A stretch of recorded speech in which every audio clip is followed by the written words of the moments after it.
I've been asked a huge amount in the last 20 plus years of coaching, is speed coachable? That's a bit like asking, does gravity exist? The reality is speed has always been coachable. But let me be clear, this doesn't mean that every person on this planet can bowl fast. It doesn't mean you can take an old lady off the street in her 80s and turn her into a 90-mile-an-hour fast bowler. We're not talking about that. What we're saying is that you can coach speed into a bowler. So if you bowl, let's say, 130 kilometers, what's wrong with bowling 135, 138 kilometers? If you bowl 140, what's wrong with trying to get to 150? This is about, is speed coachable? The answer is yes, because it's technical. In any other sport where speed is important, like javelin throw, for example, or baseball pitching, or how fast we cycle, or run, or swim, all of that coaching is technique. It's a technical coaching movement, because fast bowling is a ballistic power movement, and it's got a rotational force and a straight line force applied to it. If you know that, and you know what the common things are that bind us together, we know what that is because they're called the 4 tent pegs, and if we link them together, that's called Russia, which you'll know about from some of these clips as well. If you know how to coach that, then you can coach speed. So first things first, is speed coachable? Big tick in the box. Yes, of course it is. So let's move on. What parts are coachable, as in what ways are there to generate the speed? And there are 3 main ways a fast bowler generates the speed.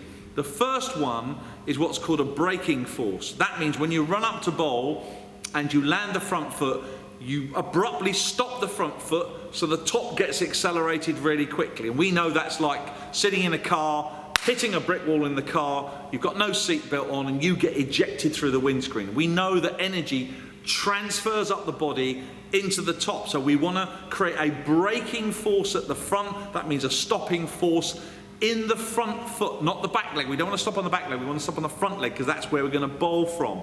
So we need to create a braking force. That's one of the huge ways of creating speed in the body. The second one is creating a linear stretch, this kind of stretch in the body. We stretch out in tent peg 2, we grab the batsman's collar, we grab the sight screen from behind, we open out like a flower in the chest here, the pecs stretch out, they're important, and we create what's called shoulder-hip separation by pushing the hips forward, leaving the shoulder back, and that creates a twisting motion in the back, which it's designed to do.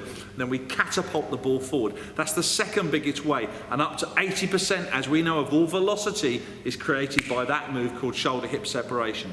The third way of increasing your speed, and where a lot of bowlers come from, is just shoulder rotation. If you sat in a chair watching this and you just spun your arm round and round and round and let a ball go, you could generate some speed out of it. That windmill effect. So we know that shoulders are important, hips are important because they're ball and socket joints, they move around.